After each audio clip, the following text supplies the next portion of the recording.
If you know me, you know I consider Baltimore my hometown, but I spent a good chunk of my childhood on the lower eastern shore of Maryland, where I attended the larger of two high schools in the whole very rural county. That's why when word got out that a science teacher at Cambridge South Dorchester High School was leaving to take a job at NASA, it was a huge deal. Even the local newspaper wrote a story about how the science teacher, Brian Campbell, or just Campbell as we called him, was leaving CSD to take his place among the stars. Well, that's how it seemed to us. Now, 25 years later, Brian is a senior Earth science specialist and subject matter expert for the National Aeronautics and Space Administration, and he's still very much living the dream.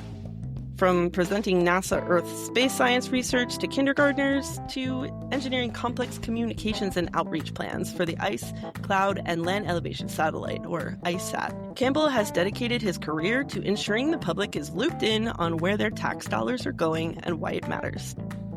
Campbell works at NASA's Wallops Island Flight Facility in Accomack County, Virginia. And having spent so much of his life on the rural Delmarva Peninsula, he, like many residents in rural places, takes note when things on his commute or in his neighborhood are changing, especially in the many farm fields that border almost every road on Delmarva. One February evening on his way home from the job, he saw something happening in a farmer's field that was out of the ordinary for a winter's day, and it made him wonder what was going on. On this episode of Blue Collar, White Coat, we'll talk about what it was Brian saw and why he decided to hand-deliver data from one of the 30 NASA satellites studying the Earth's surface to the front door of his neighbor's farmhouse. You'll find out what that data was and how the interaction could be key to not only successful farming in a changing climate, but communicating science more effectively with everyday people. This episode of Blue Collar, White Coat launches in T-minus 5, 4, 3, 2.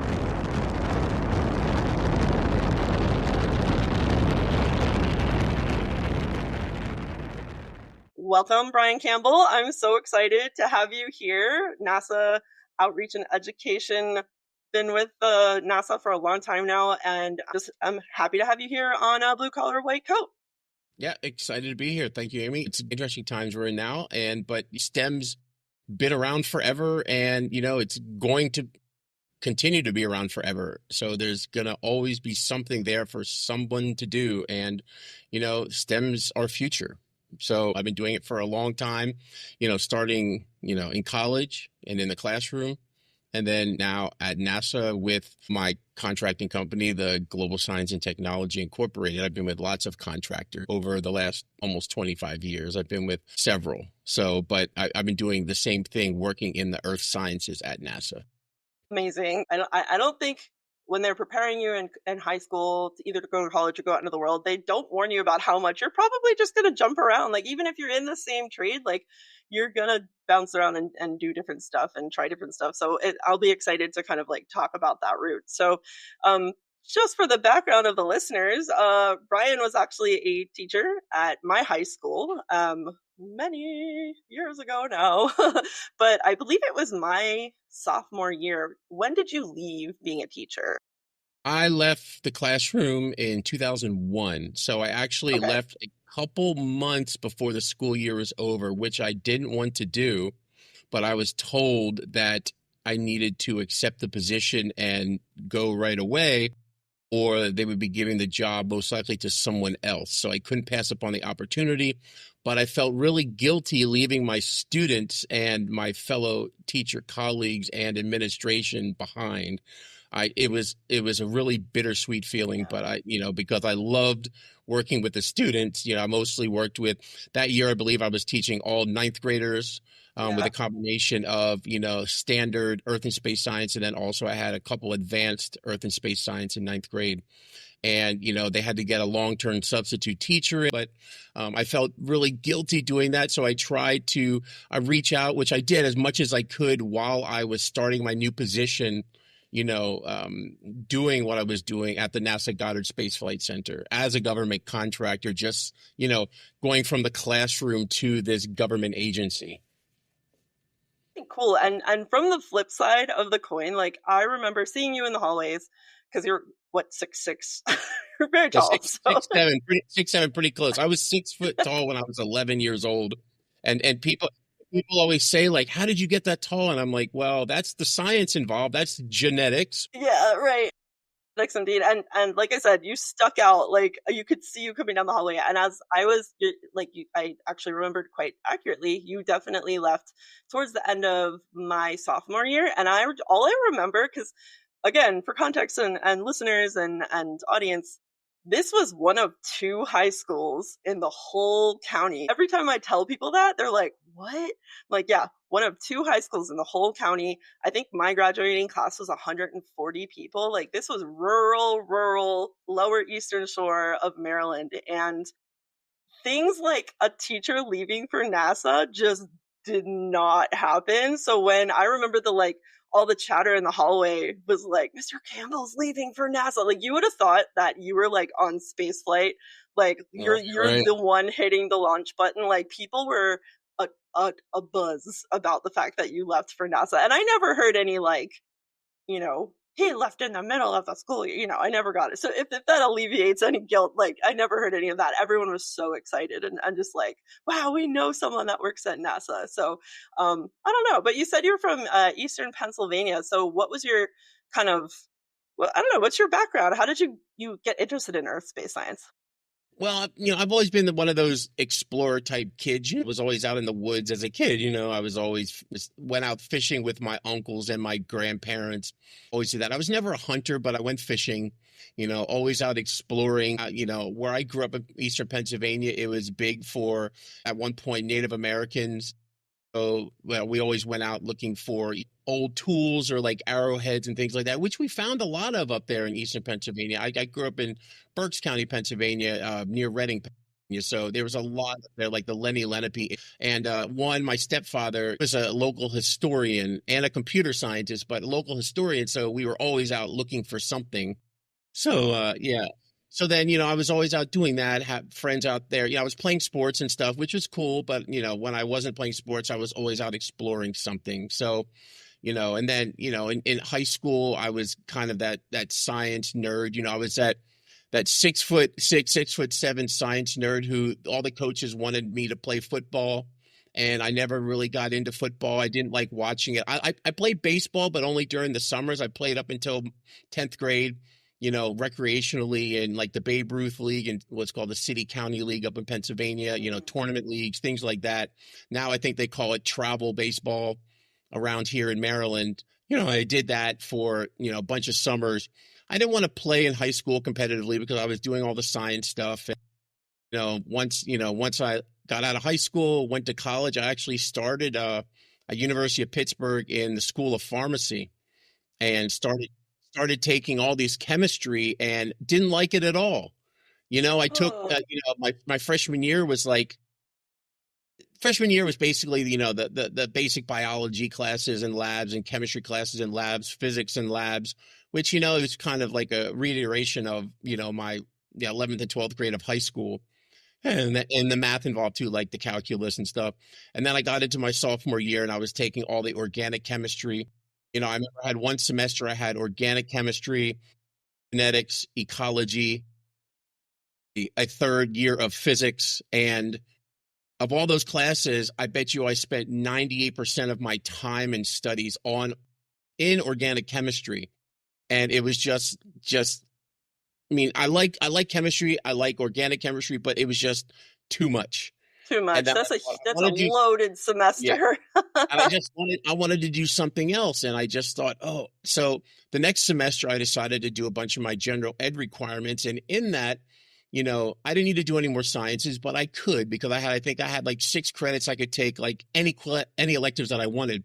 So I took a course called physical geology, fell in love with it right away. And then the next semester I took historical geology, which was, the prerequisite was physical geology. Then you could take historical geology. And I took it. I was like, wow, this is what I want to do. I love this stuff. So then I transferred to a combination of history and philosophy of science and geology and planetary science. And then I was like, oh, this is great. So then I started taking courses like geomorphology, sedimentology and stratigraphy, invertebrate paleontology, evolution, and the fossil record. I was like, oh, this is me. This This is is what my I want to do. jam. This is where I want to be. Hey, this Let's is what I go. want to Oh, do. cool. But then, of course, I got the question from my parents. So, what are you going to do with it? You're not going to be a pharmacist, or you're going to be a geologist? And I was like, yeah, probably not. You're going to be a paleontologist? No, probably not. I'm going to do something in the earth sciences, though, because if you study geology and planetary science, you can do something in the earth sciences. You can do something in the space sciences. It Yeah, opens it's a up. It's a broad big, yeah, field. it's a big window. So, That, yeah, so wow.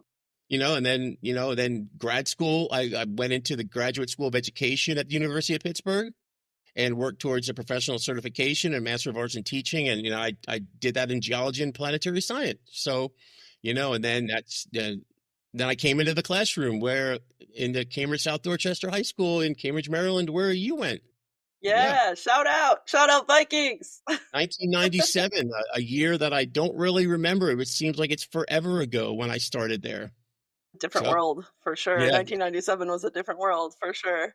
Wow, that's amazing. I love how the history part kind of followed from your stepdad into your like trajectory, almost like, because I guess, and to me, having just recently, well, in the last like 6 years, gotten my master's in science communications, it feels like science history degrees were kind of the predecessor, the precursor to the yeah, science communications um, programs, which are just now starting to pop up more in the United States. Um, I feel like the history part of science is so interesting, like where we've come yeah, from and how much things have changed. Like what we used to know was a fact, and how we've moved away from that. Whatever that fact might be. That's super interesting. I love the history component, and having grown up in Maryland, like I spent half of my childhood on the western shore of Maryland in Baltimore and Harford County, and you really take for granted how you can be on a hike just in a regional or county or state park, and yeah, you're on an old wagon path, or because there's an old charcoal pit nearby, or a limestone kilns, or arrowheads, and yeah. sunken stream beds. We really were fortunate to be in the mid-Atlantic, and around so much, not just science but history. So super interesting. Yeah, yeah. Where I grew up in Pennsylvania, I mean, there were hills everywhere. Well, hills, mountains. I grew up. I had relatives who lived up in what are called, the coal regions of Pennsylvania, up in areas like Hazleton and Wilkes-Barre and Scranton. Hills and mountains everywhere. I spent a lot of time at the Hawk Mountain Sanctuary Oh yeah, in Hawk Pennsylvania. Mountain. Yeah, yeah. And so, I moved down to Maryland, to Cambridge and all that. And I thought to myself, there are no mountains down here. What is going on here? And now I live in a Mhm. county, in Wacomico County, Maryland, where unfortunately the highest point of elevation is a landfill. Oh no, I was gonna say it's even flatter there somehow than in Yeah, so I mean, but Cambridge. yeah, so I've been in Maryland since 1997. So when I lived in Cambridge for the 4 years as I was teaching, and then when I started at NASA in 2001, I moved across to the Western Shore. So I lived in a combination of Greenbelt, Maryland, where the Goddard Space Flight Center is. I lived there for 6 years, and then I went and I moved to Severn, just south of Baltimore, for another like 4 years, and then after that, I transferred to the NASA Wallops Flight Facility on the Eastern Shore of Virginia, because the Wallops Flight Facility is a field office of the Goddard Space Flight Center. Because my wife and I got married in April of 2011, I moved down here in November of 2010. Um, like I said, because our lab is co-located at Wallops, so I was easily allowed to transfer because I got married, and they would rather have me drive, like the 50 minutes from where I live to NASA Wallops versus the 2.5 hours from Salisbury, where I live, to Greenbelt. So it's a big It's difference. crazy So, because that was also a time of like history, I guess, where the Eastern Shore kind of went from and for listeners and audience folks that don't know, the Eastern Shore is basically the chunk of Maryland that's on the other side of the Chesapeake Bay from Annapolis and Baltimore. It was all rural. It was all rural, and it was, you know, in that late 90s, early 2000s, starting to get snapped up as a bedroom community for all the DC folks, for all the like federal workers and contract workers and whatever that are in Bethesda, that are in Silver Spring, all those places. And so, yeah, it was a really interesting time to have. We moved there actually in 1998 from Bel Air in Harford County, next to Baltimore County. And just whenever I go home now, I'm still amazed by how much development has gone in, because so many folks from the DC area were doing exactly what you just described, just so that they could, like, afford to have a family and nice things like that. So, wow, that's really interesting. And so, I guess one of the things about growing up in Maryland too is you kind of take for granted the fact that Goddard is right there. Yeah. Um, my pop on my mom's side, stepdad, he worked at Goddard and was actually, I believe, what today would have been a material scientist, and Okay. helped he was on the team that helped to develop the heat shield tiles that prevented what happened with Apollo 13, and would then go on to be on the space shuttle. And when he was around, I wish that I had thought to ask him more questions, because he passed Yeah. away, unfortunately, when I was pretty young. I've met so many people over the years that are like, oh yeah, my grandparents also worked at NASA Goddard, or, like, yeah, Greenbelt, that kind of thing. And so it's like growing up next to DC and having the yearly trip to Washington, DC and the Yeah. mall and not thinking that much about it. But I guess, can you talk a little bit about what is Goddard? People that have seen Apollo 13 and all these other like famous NASA involved movies, can you talk a little bit about what goes on at Goddard versus what goes on at Wallops, where you are now? Yeah, sure. Yeah. So Goddard, Goddard is basically, just outside of Washington, D.C. So it's a lot more populated area. So, there's, Goddard is kind of that hub, like you find at, like an airport, some airports that are hubs, for like an airline like Southwest, like Atlanta, Hartsfield, I think is like a hub for Southwest, and then, flies to all these other airports. But, Goddard is kind of the hub where you see a lot of, it basically has the largest group of scientists at any NASA center. And, and that goes for earth science, space science, heliophysics, astrophysics. So all that science is there. And then when you talk about, like Wallops, there's a couple, you know, uh, field offices, there's, GISS, the Goddard Institute for Space Studies in New York City. Then you have the Wallops Flight Facility, which is at Wallops Island, Virginia, on the Eastern Shore. And then you have, you have 10 NASA centers across the United States. But at Goddard is where, we have the massive clean room where they build things like the Hubble was built there, the Hubble Space Telescope. The James Webb Space Telescope was built there. One of the satellites that I work on, a lot of the parts were built there. Well, actually, a bunch of satellites I've worked on over the last over 2 decades.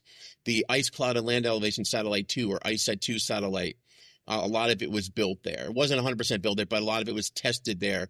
Another one I work on is called the Soil Moisture Active Passive Mission, or satellite mission, called SMAP. And, on board, there's an onboard active radar and a passive radiometer. We built the passive radiometer, and JPL built the active radar. So we built basically half of it and its instrumentation at Goddard, and the other half was built at the Jet Propulsion Laboratory. And then they did all the testing in their clean room at the Jet Propulsion Laboratory in Pasadena, California, near you. So, but yeah, so a lot of stuff is formulated, built. There's a ton of engineers at Goddard who work with the scientists. The scientists, they come up with what they want the satellites to measure and where and how, and the engineers come up with how that's done and how it needs to be built, and they build it. So that's one of the great things we have at NASA, is that how the engineers and the scientists work so well together.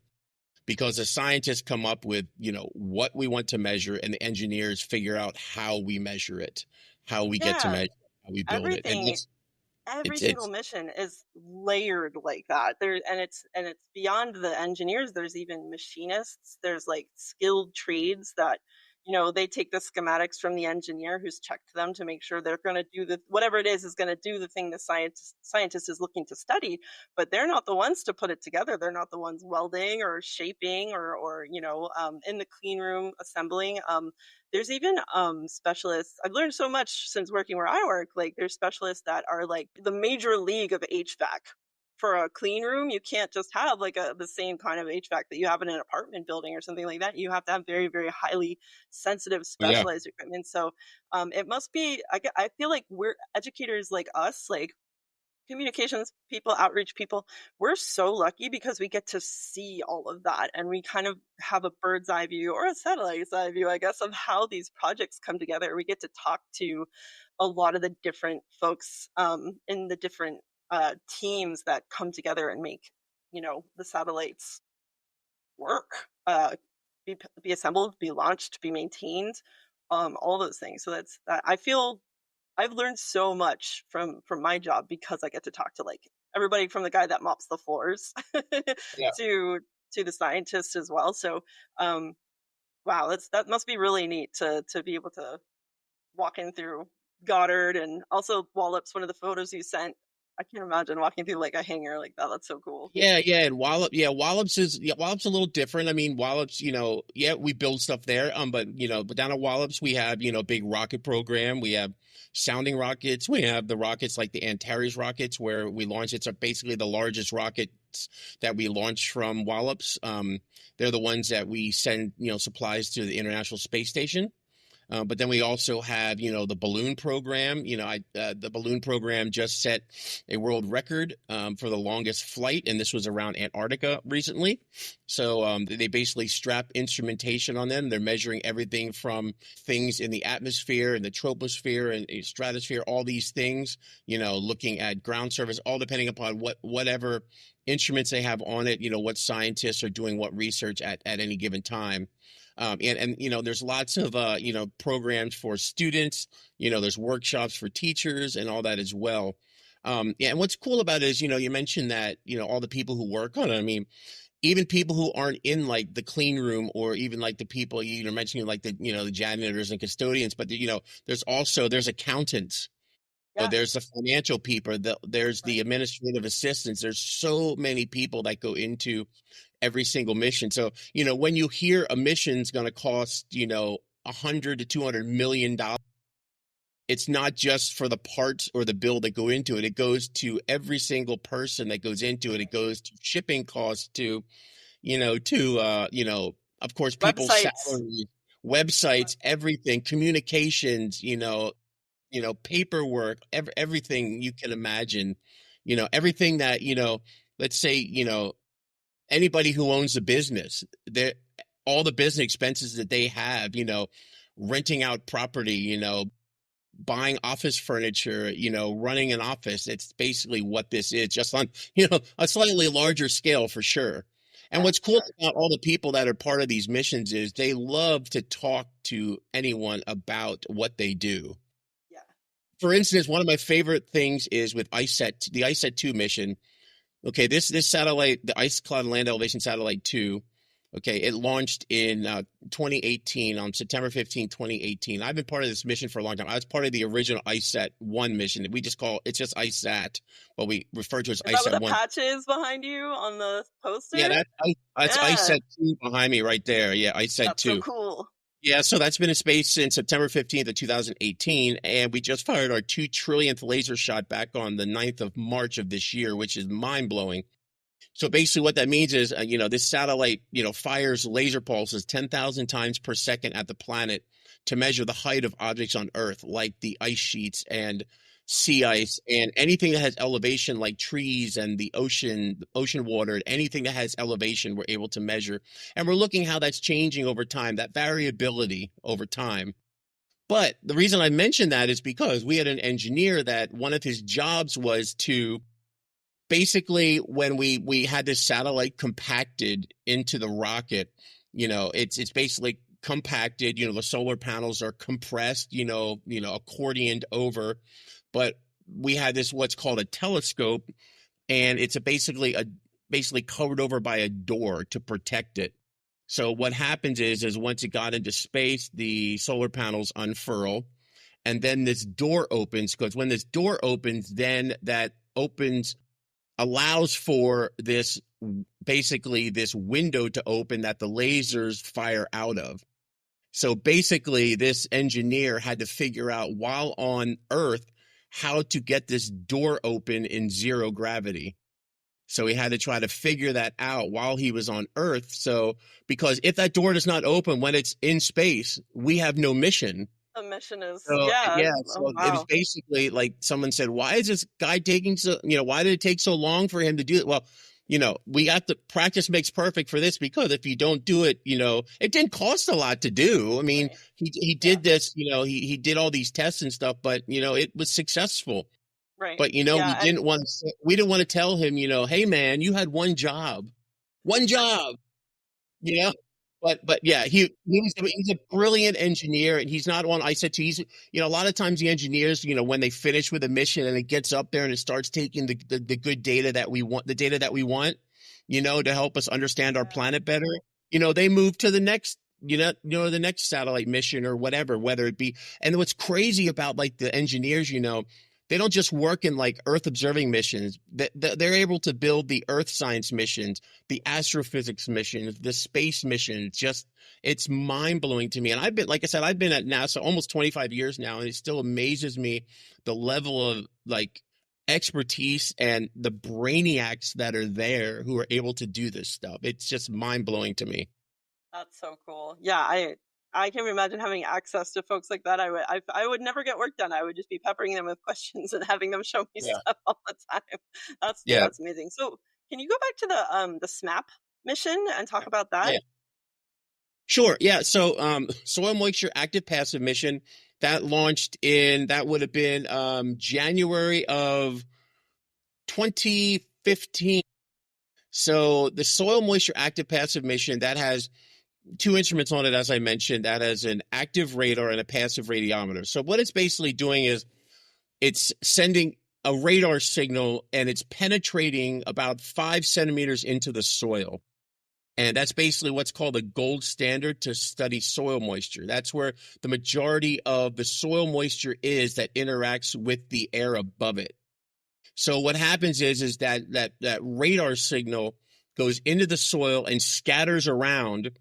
And basically what happens is the amount of signal that returns after that scattering is converted into a number that tells us how much water is in the soil that radar penetrated, which is crazy to think about.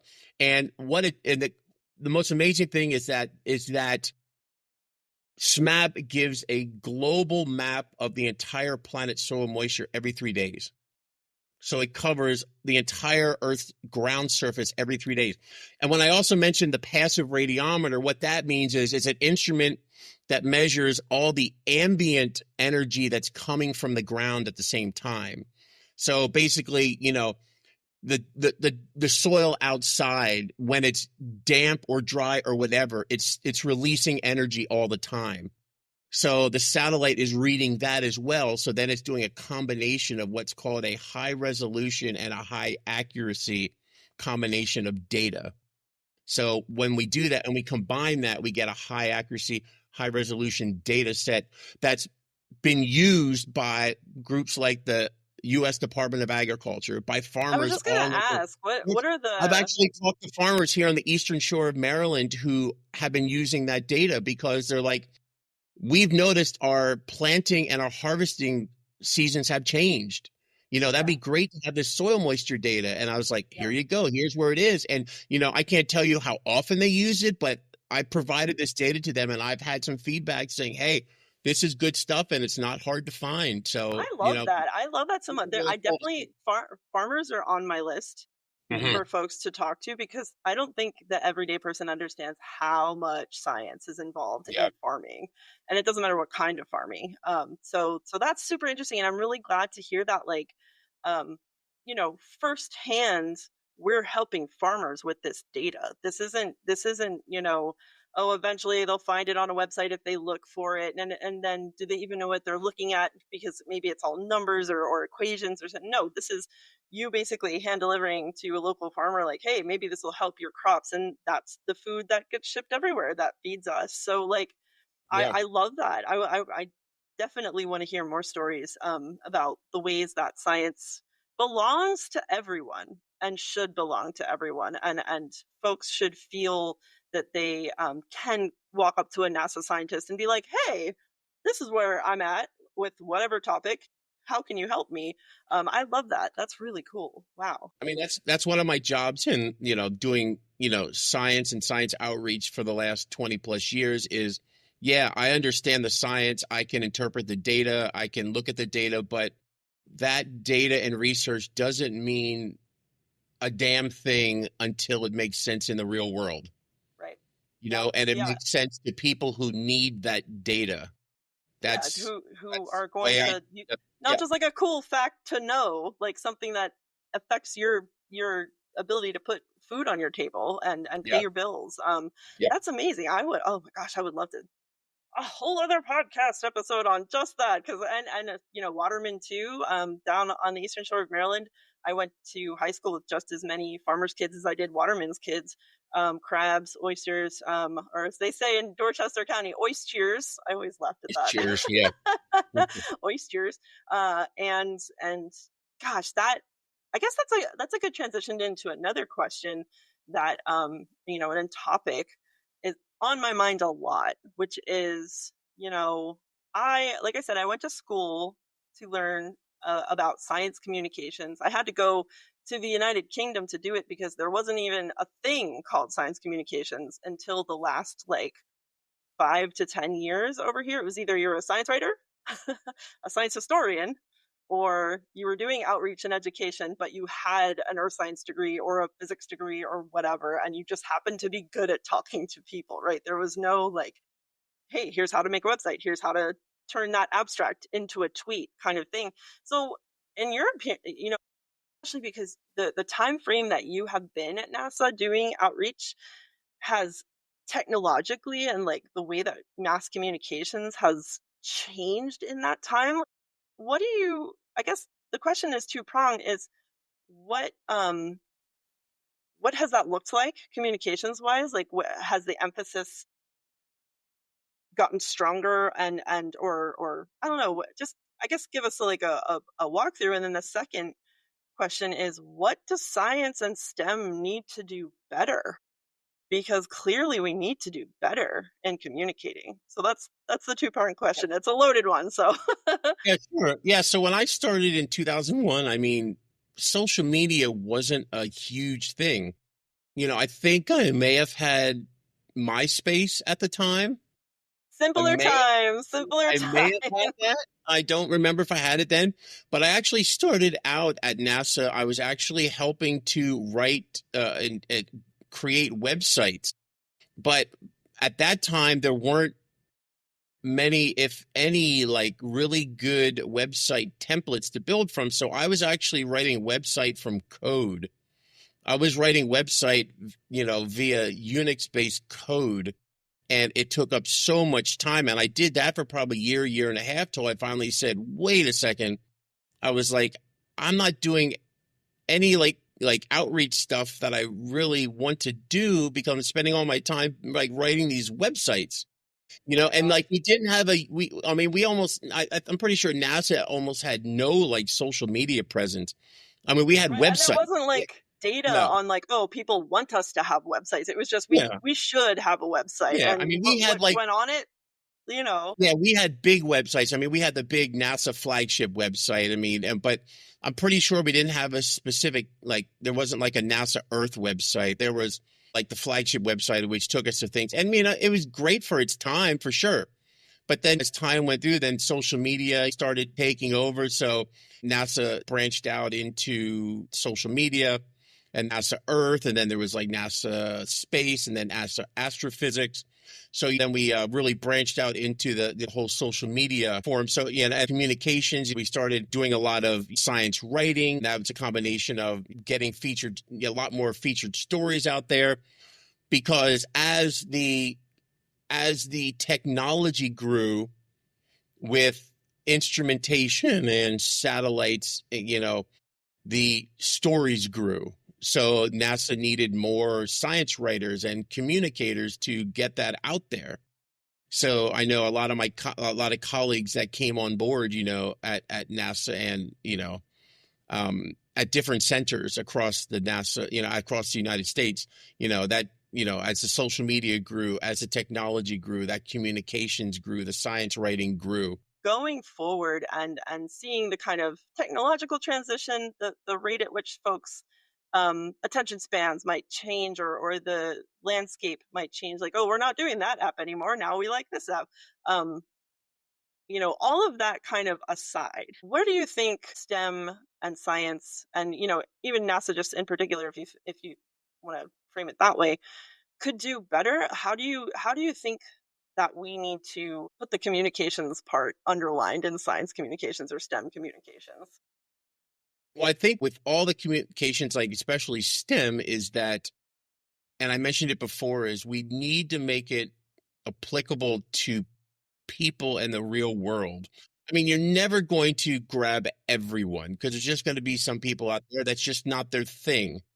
And that's what NASA's, been trying to do, definitely more recently, in their applied sciences groups, each is how we take the data from missions and instruments and apply it, to specific science topics, which then showcases how we can apply it to the real world and who needs it in the real world. Whether it's, for instance, how does one mission called GPM, Global Precipitation Measurement Mission, it's looking at the global precipitation around the planet. How does that data of precipitation, how can that data be used to help predict landslides? Well, Yeah. around here, on the Eastern Shore, we don't see a ton of landslides. Okay. We don't Nope. have no, we don't have much elevation. Yeah, there might be some runoff here and there. Yeah, Maybe a sure. sinkhole. Yeah, sinkhole too. Yeah, not a landslide. But when we're talking about places, that are pretty steeply sloped, have Yeah, lots like of where I am.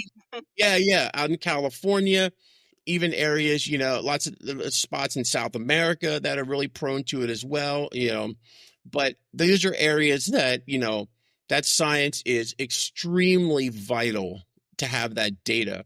And the applied science communicating how that science data is taken from the satellite, understood, analyzed, applied to specific things, like everything that's like super important right now with like landslides and floods and droughts and wildfires, out there in California, Yeah. wildfires, super important, Yep. right? Yep. All this data needs to be shown and communicated, that this data is vital to understand this. Having this data is vital. Not having this data is crazy.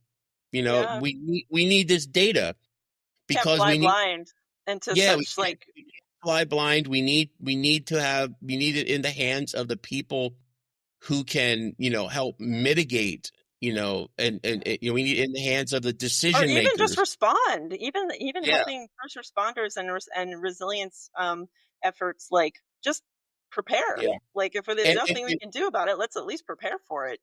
yeah, and communicating also through, communications outreach, that data is out there, because, NASA, we have right now, I guess it's about like a little over 30 Earth observing satellites in space right now. And just ISAT-2 in itself is, you know, basically generating a terabyte of data a day. That's a massive amount of data, and that's just one of the satellites. So, it's overwhelming. It's overwhelming for us who are working with the data. I can't imagine how it is with someone who's saying, "Hey, I want to try to find this specific data, that's going to help with, in my location. Where do I start?" And that's one of the things that we really, really need to communicate. And hopefully, with a lot of this, consolidation and, getting the word out there and, focusing on a type of making Meeting people sense. where they are. Yeah, yeah, yeah, because we can't just say, "Oh, we have global data on landslides. We have to make it applicable and have that information out there that, hey, this is where you can get that data.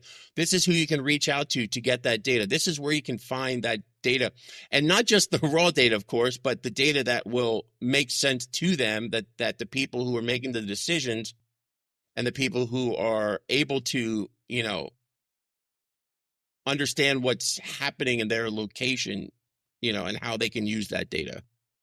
Yeah, I think going back to your farmer example, Yeah. because another thing that I've been kind of thinking is like we can provide all the data in the world in the most accessible, non-expert friendly way possible, but there's another kind of thread here, which is the prevalence of disinformation and science skepticism. So it's like a two-part challenge. Like, how do we get this information to the folks that need it in ways that is helpful, and how do we also create trust and reinforce the fact that we're the good guys. We're really do have this data. Like you said, we have 30 satellites that measure different things around the world right now. So it's hard because you don't want to like make a whole department just to like argue with people in the comments on the internet about science topics, but at the same time you do kind of have to have that okay, well, what happens when somebody says, well, I don't believe that, or well, that's that doesn't affect me, or whatever their argument might be. And I think from my perspective the answer is talking to that farmer that you gave the data to and having them do like a testimonial almost more often, like this is a real person that you lives down the street, and is uh out there in the sun every day doing their work and being helped by data from a real satellite from NASA, which Yeah. is operated by other human beings that are looking out for him. So I don't know. That's just my soapbox moment, but I don't know. What do you think? Do you think like hearing from the folks that the data helps more, that aren't necessarily scientists, could be helpful? Yeah, I think so. Yeah. Yeah, because that's also saying, hey, wow, farmers, they're providing the agriculture and food that the world needs.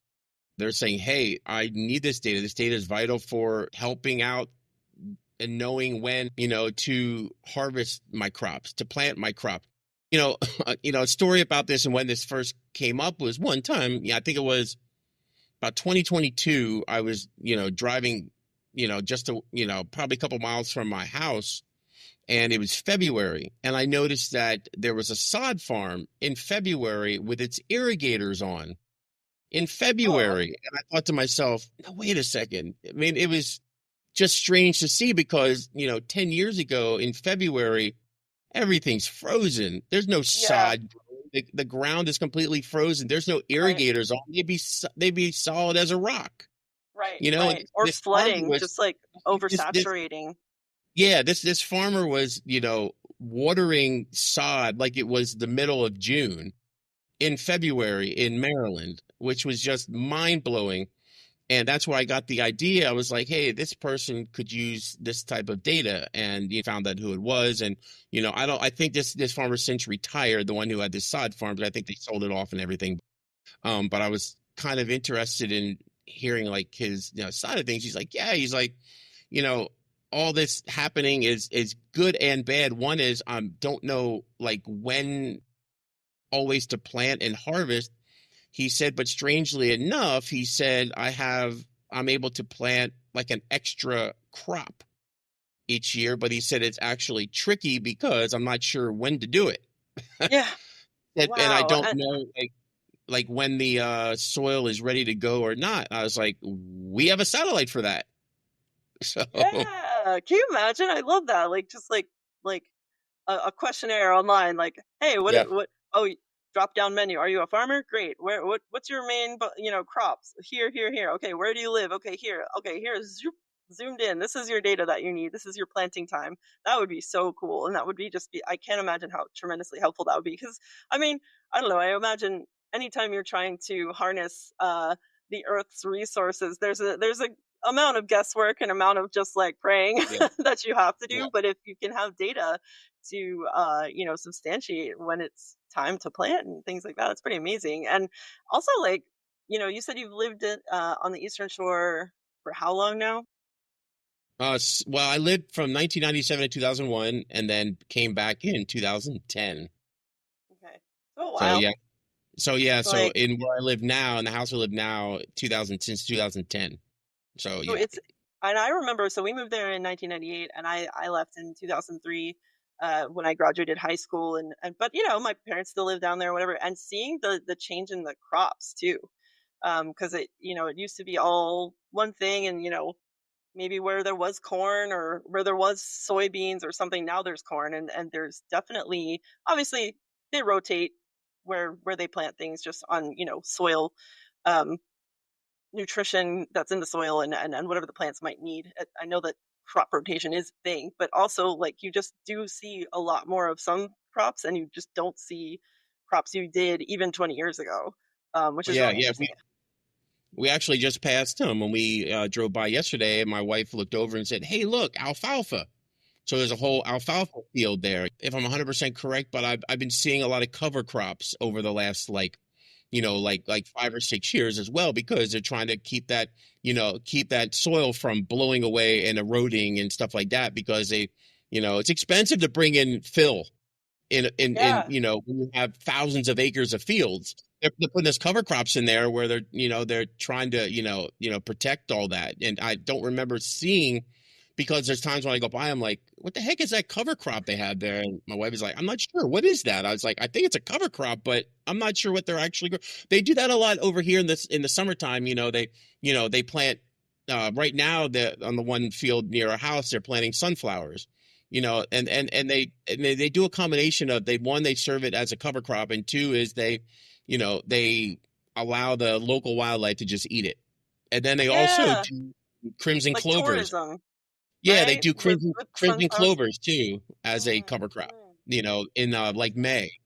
So, and they're Wow. beautiful. And my wife, as a photographer, she loves taking pictures, Yeah, in the sunflowers. sunflowers Oh my and gosh. the crimson. I love the crimson clover. That's my favorite thing to go into and take pictures. It's beautiful. They're beautiful. Beautiful. Wow. But Yeah. yeah, but they're things that, I mean, I don't remember before, I'm going to say 3 or 4 years ago, ever seeing crimson clovers anywhere around here. And now they're here every year. So I'll as a have cover to crop.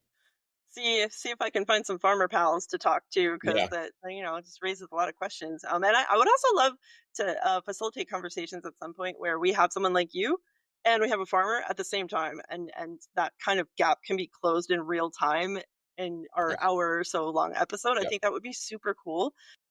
But I guess going back to misinformation and disinformation and all that fun stuff.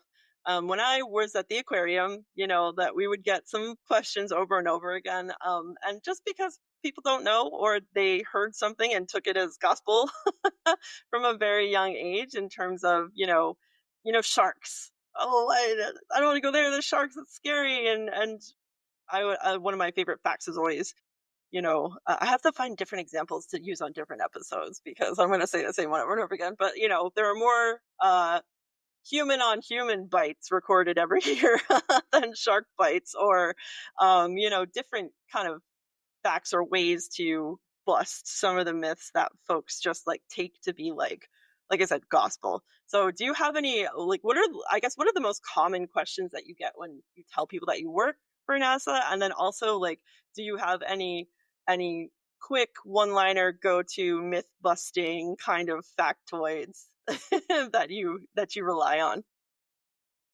Before I jump into that, I always like to hear, when you talk about sharks, when, we see a news broadcast or something of, someone on a fishing pier, and there's a couple sharks like there, and they're like, "Oh, I'm never going in the ocean again. There's sharks there." And I'm like, "Yeah, they've always been there. Yeah. That's where they Yeah. live. They live there." And if you'd be surprised how actually close they are to you whenever you're out swimming in the ocean anyway. And It's not just, bothering you. yeah, they're there. They don't care about you. It's not, it's not like a movie. They're Yeah. not going to come after you for a reason, just because they want to. It doesn't work that Right. way. There's Yeah. a tweet that I see that goes around, and I'm trying to remember if it's from a specific scientist who I'm actually going to get to talk to later this summer.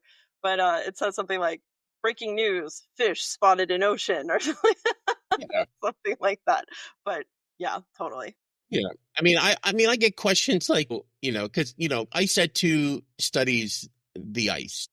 Its primary goal is to study, the changes in ice. Primarily, the ice sheets of Greenland and Antarctica, so that fresh land ice. Where we're seeing, around the edges of it, like the southern tip of Greenland, or even like, areas like the West Antarctic ice sheet, we're seeing it melting pretty quickly. And, we hear folks say, I've heard folks say, oh, the ice isn't melting at all. It's just a cycle and, all that. And, yeah, it's true. The earth things do happen in cycles. That's true. We've never said that that's not the case. It's just that, with humans on the planet and all the production and stuff and vehicles and factories and all that stuff, we've accelerated that cycle. We see all this climate variability everywhere. We're just seeing it happening faster and faster and faster in some places. And, one of the major places which are huge indicators of that are areas where there's ice and snow. You look at the Arctic sea ice. A lot of people think at the North Pole that it's land. It's not. It's frozen salt water. It's sea ice. And every year we have what's called a sea ice minimum. And that's basically what's the ice that remains at the end of summer. Then we have a sea ice maximum, the amount of ice that remains at the end of winter. Fluctuates every year, gets smaller every year, but we still have people saying, oh, it's just a cycle, it'll all come back. And, I'm like, yeah, it's not going to all come back. It's just No. it's not going to all come back. Well, and also, what's the harm in, even if it is a cycle, even if it is going to quote unquote go back to normal in 10 years or whatever people want to tell themselves, why not study it? Why not study? We didn't have this instrumentation 100 years ago, 200 years ago, certainly not a million years ago. So what is the harm in studying what's going on right now in the context of what's to come? I don't know. I think that's kind of a silly excuse. Like, well, it's happened before. It doesn't mean that we had what we needed to have to study it and knew what we were even looking at, So yeah, I'm sure that question probably comes up a lot, or that kind of like mentality. And I guess my like communicator brain was going while you're talking, and I was like, well, we got to find what it is about the ice melting that ends up in that person's backyard, on their bottom line. Like, okay, maybe that's the North Pole, you're never going to go there. It doesn't feel like it affects you, but at the end of the day, we have to connect those dots for that person, or find another topic, that ultimately does get them to sit up and notice and say, oh, hey, this is different. I think one of the coolest things about the Eastern Shore is how connected to the land everybody is. Like, it's truly, coming from another hilly place, I was like, what the heck are we supposed to do? We had big snowstorms in like 90, 95, 96. Yeah. I think we moved down there in 95, 96. Yeah. Yeah, and I was like, what are you going to do? We have all day off of school and there's no place to sled. This is crazy. Like, but people really are. They're connected to the land. They go crabbing on the weekends, and they, have field parties and all those good things that you do in rural places. And it's when you talk to folks one-on-one and you ask them questions like, oh, what did this river look like when you were growing up? And people, oh, you could see all the way to the bottom and the crabs are this big and this, like, finding that way to connect to that and say, wouldn't it be cool if we could do that again? This is how you could help, or this is, the legislation that's coming down the line that could help that. I think that's just, it's a cheat code, finding the soft spot people have, especially for the land. So, well, we, as here on the eastern, well, I shouldn't say on the Eastern Shore, but in the Chesapeake Bay, we have, all these islands. If you talk about the islands, like, Deal Island and Smith Island and, Tangier Island in Virginia. I think there was recently a documentary created about Tangier Island and how everything is just shrinking. They're losing landmass there. And they've been losing landmass there. And in Dorchester County, when I was a teacher there, I was also the Envirothon coach. So I did Right. environment. I forgot about it. Yeah. Yeah, so I did Envirothon, and we did a lot of our studies at the Blackwater National Wildlife Refuge. And, when we were there, they were having some, that was, I was coached there. I think I coached that in 99 and 2000. I was the coach. And, when we went out there, we were doing environmental observations and all that stuff. And they were having a big problem with some subsidence and, and some of the, the bay water level rising. But then also they were having, problems with the nutria population and, Oh eating the yeah. vegetation and that. And now, if you go back, like I said, that was, what, 25 years ago or so, 26 years ago. I mean, a lot of that land is just submerged, like, and not just, tidally, it's always underwater now. And they've lost a lot of land surface there. And that's one of those things that, if you would have talked to someone 30 years ago and said, hey, your land's disappearing here, they would have been like, nah, it looks the same as it did, 20 years ago.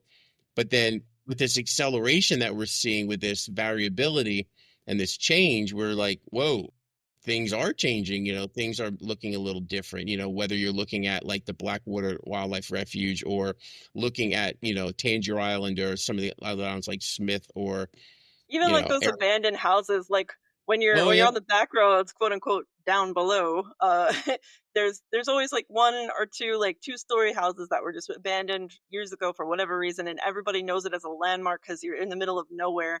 And it's like, Yeah. okay, that house used to be two stories and now it's not, or Yeah. whatever. Like there's ways of seeing, and even I remember the kids that would live down in South County like would have delays sometimes when the rest of the county didn't because maybe it was the neap tide or something like that. Yeah. But um other times it would just be storm surge, or and I feel like I'll have to talk to my mom. She's a teacher. Shout out Cambridge South Dorchester High School. Are there more, is that happening more often? Are they seeing that kind of thing more often? That's And I it's remember though, as a teacher, the first time I ever heard it, that they were talking about, students riding this bus and this bus were getting dismissed 2 hours early because the tides were coming in. They had to get the buses down to Taylor's Island and Hooper's Island down over the bridges so they could get the kids home so the buses could get out before the water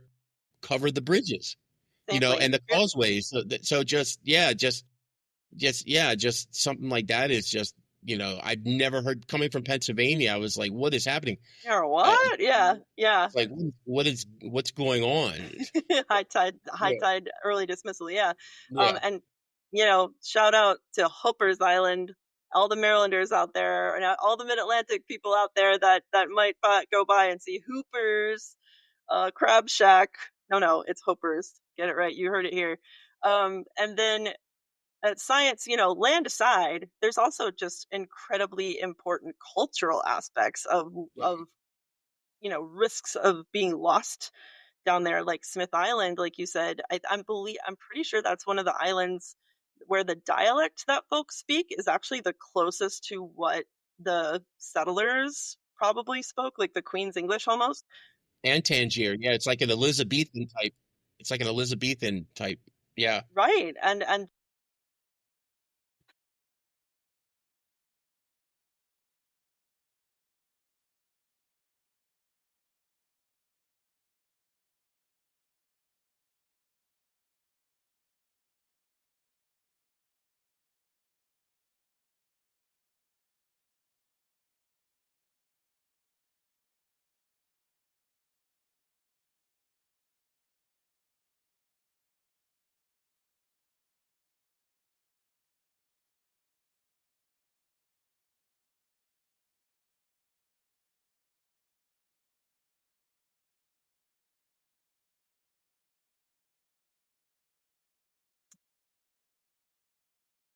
as there's more at stake than just the land and the natural resources being lost. It's the culture, it's the landmarks. The Harriet Tubman Museum opened up a few years ago in Blackwater National Wildlife Refuge because Harriet Tubman was born in Dorchester County, and um, that's a huge thing. And so yeah, it's there's so many ways to appeal to folks that beyond the science aspect of it Yeah. too. So Well, I remember Bloodsworth Island. This was happening years ago because in Cambridge you have what is that, High Street in Cambridge, and you have all those historic houses on High Street and some other streets, but mostly High Street. That a lot of those houses, and I believe in the early 1900s, maybe into the 1920s, that a lot of those houses that were on Bloodsworth Island were basically boated over to the mainland, to Cambridge, Right. and then put Yeah. on High Street in Cambridge because they saw this island was basically going underwater way, way back before we were even thinking about any climate issues. So, it still remains, there's still cemeteries and, family graveyards and cemeteries over there, probably submerged now. Things like that were happening way back then, what, 100 years ago. So, Yeah, and that's a really good point. that's just, yeah, and that's a science thing, and that's also a cultural thing as well. Mhm. They're saving those cultures too by bringing all those homes and whatever they can over Right. to And they mainland. just So, did it. There didn't have to be a huge like, no, it's not happening. They just did it because it yeah, was they did it. growing up there, like living there, seeing that this is just how it works when you live that close to sea level or in marshy areas or whatever. So that's interesting too. Yeah, you should definitely highlight that kind of thing. Like, hey, we've done this before, and I guess maybe that might reinforce your person that's like, we've done this before, but Yeah. it's, I guess, in terms of like adapting and having the research to back it up. So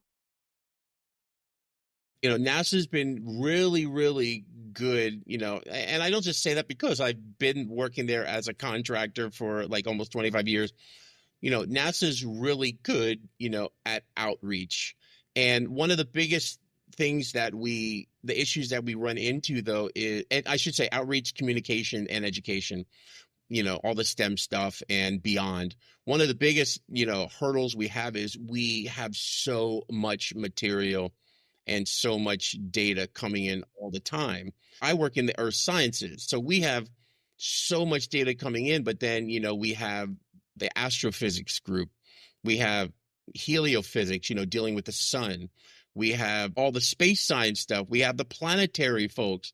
And then we have engineering, and we have atmospheric, the earth science into atmospheric, biospheric, cryospheric, all that stuff. We do a really good job at distilling it down to, what we need. I think it's just that we need to distill it down further and, bring it into what we were talking about earlier on and throughout this entire discussion, bring it into who needs this data and how to get it to them.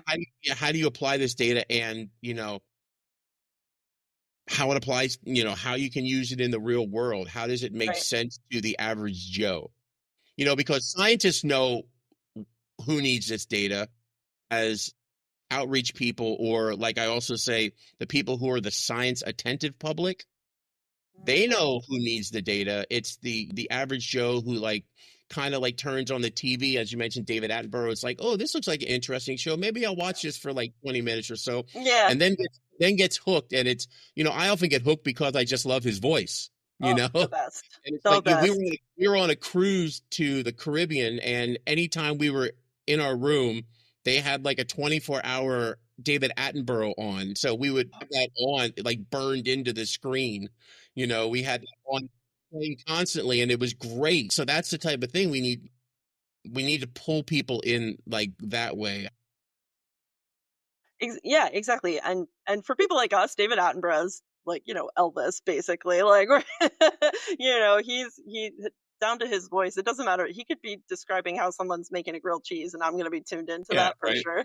And everybody has a massive respect for him. But yeah, not everybody is seeking that out. And I think you're right. I think the next at least 10 years is going to be about how to find people that aren't seeking science out and relate to them in a way that it doesn't it's not intimidating. It's not it doesn't come off as like condescending. There is very much a I guess a stereotype and it's for a reason that the sciences are they're not for everybody. It's for the elite, the academics, and it can be that way. It can be very gatekeepy and very like, try to read a scientific paper, and even if it's about somebody's crops, there's no way, even somebody like me who and you, that we have degrees, we've been in sciences for a while, like there's still stuff I gotta highlight and define and break down for myself. So how do we find these folks in ways that doesn't require them to download a science podcast, or find Discovery Channel, I guess, or Discovery Streaming, whatever the heck now. How do we find them in a way that's like on the morning show in the city, or it's you can't say newspaper anymore, but just places where they are, social media, I guess, for sure. And make it something that they feel like they can be a part of. I hate when people say, I don't know if people say this to you too, like when I tell people what I do, they're like, oh, you dumb it down for people like me, like you dumb it down. And I'm Yeah, like, no, no, no, sure. no, no, no. You're not dumb. Like, No, this isn't, you're stupid and I'm yeah. not, because I'm a science person. I still hear, oh, I was never good at science and math in school, high school, so that's not for me. And I was like, well, it's not, we're not really teaching you from a book. We're trying to teach you real world stuff here. I say, stuff that you might not have thought would ever apply to you back in school. We're actually showing you that this does apply, but you don't actually have to do the math and the science. We do it for you. And we tell you what it says and, and what it means so you can understand it better. And that's, That's why we're you're talking about, here, yeah, the journal you know? publications, yeah, I'm good at reading journal publications, but if you throw in, some charts with like some crazy like calculus in it, it's been years since I really did like tricky calculus. And I'm like, yeah, I really have to go back and do I want to take the time to relearn every little equation here? Maybe, maybe not. So, honestly, I will go, if I really want to know what it's saying, I will go seek out someone who I know, can look at this and be like, oh yeah, this is what it's saying, instead of me trying to interpret it. And that's where, that translates to what we can do for the public. We could, they see something, they see data, or they see something that's like, I don't know if I want to try to relearn this. Who do I go to? Well, you come to us. Yep. Like I would Yeah. go to, a scientist or an engineer with some crazy math issue. Well, and I think, you know, it I hope people can glean this from this episode, is that that's why people like you and me went into public service. Like, it's not something that we can do if you ask us.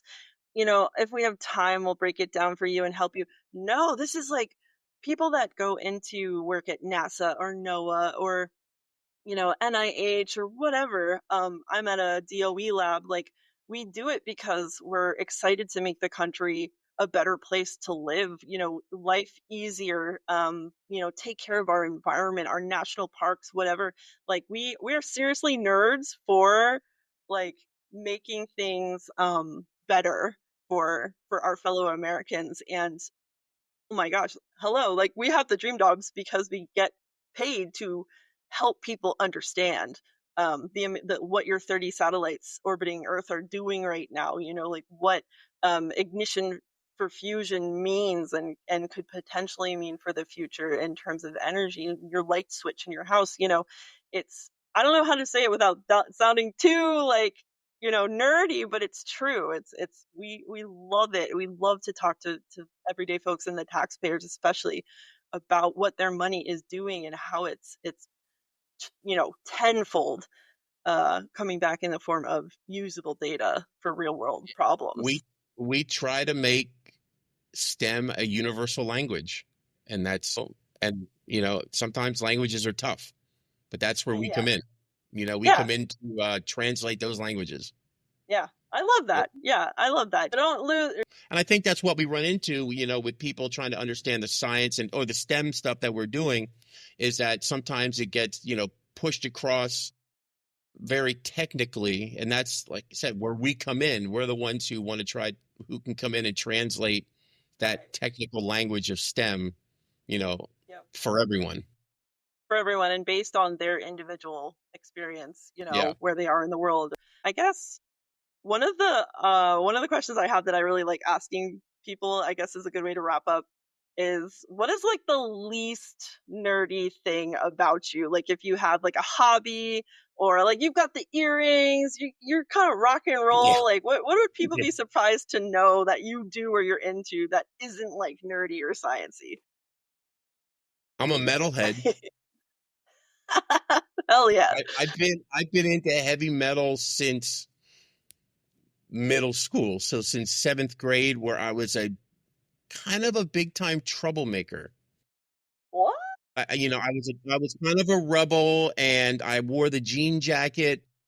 I had the mullet when it was a normal thing, back in the day. Not everybody's trying to be like retro now. Right.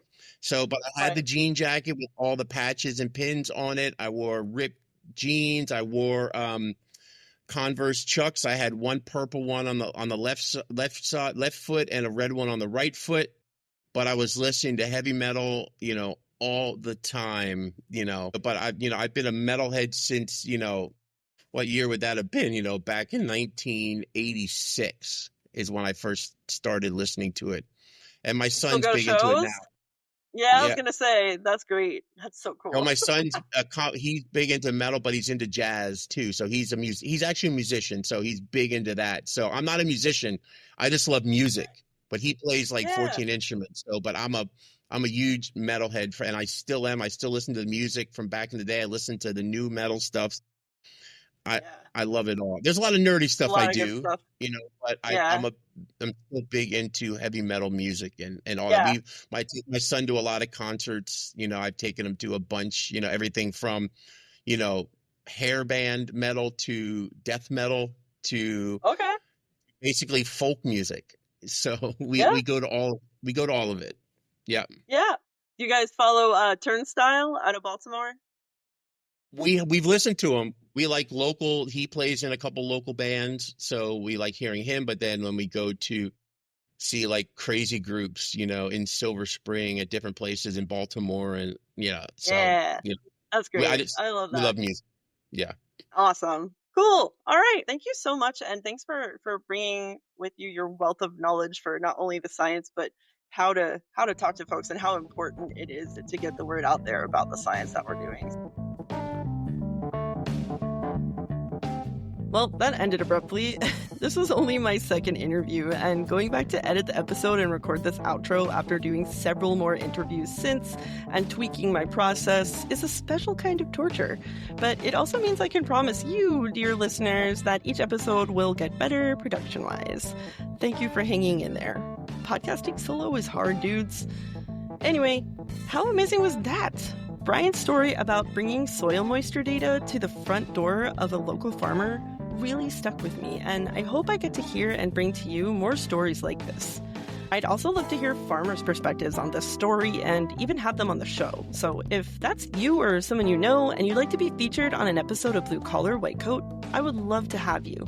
I'm putting full episodes on YouTube with no video for now, but you can see clips of my interviews with guests by following us on Instagram and TikTok at Blue Collar White Coat Pod. Also, subscribe to my Substack for episode companion blogs, sometimes including photos shared by my guests. You can find me there at Amy Writes Science. Thank you so much for all the support so far, and get excited for the next episode of Blue Collar White Coat, featuring an old marching band pal of mine who can claim the titles of published fantasy author, award-winning cosplayer, TikTok celeb, and certified information system security professional. Wow. Until then, keep your safety glasses on and your mind open.